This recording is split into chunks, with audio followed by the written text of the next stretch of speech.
waa kii du Sidy Diop. leneen yoon wi ma ñëw. loo fi def. may ma Dakar ma lay bisa. yow looy wax ni. deko saxaar si saa fesaar toyul ma lay wisa.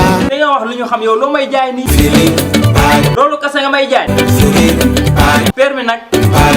dégg naa gars yi nee nañ yow oto mburu nga yor. bëgg ñu kenn dem fen les les parler. gars yi ko wax de. ñoom duñu dem fen wax rek lañ xam. waa doo sóoraale lu ñuy wax rek. man aw ma taa duma leen sóoraale. mais nag lu ñuy wax est-ce que du dëgg yow yoroo oto mburu. lu soyoon ci oto bi may dawal. ah loolu nga may wax. bu ma kenn sonal. yow man dama laa lijjanti sax sa oto bi rek laa la doon laaj. ku ne lijjanti paana may ñu dund salaam. ma lay dugal ku léegi. doo jumba dee faako. yow yaay kan yow foo teg sa bopp. maa toog ci lu ñu doon war droit di aar. léegi yow loo may jaay. bon di dëgg. da ngay réglé yow booy nga suñu kanam. xol fii di booy la waaye mag mu sukka tuutal. pour yow yaa daa ko way nit ñi quoi. nit ñi joobee du benn. yow nan ngay joobee. maa yore yar bii du ma. waaw yow loo fi def. jàpp seen xol yi di ko bayal. waaw waxuma loolu sax yow ana sa jabar ji. jarul laajte. dama koy laajte kay léegi yow su ma la doon ñaan ay di nga ma may. ñaan ma ci njëkk. su ma jëlee ay par force nag. booy xëccoo dangaa nar a ñaan. waxuma loolu boo yi nga jël si sa clip bi nii la moo tax nga leen di jël. dam leen yërëm di leen arrangé. léegi yow xale yu jigéen yi nga jël si clip bi bu amee ñu si mool noo leen def. ñëpp lay déggal.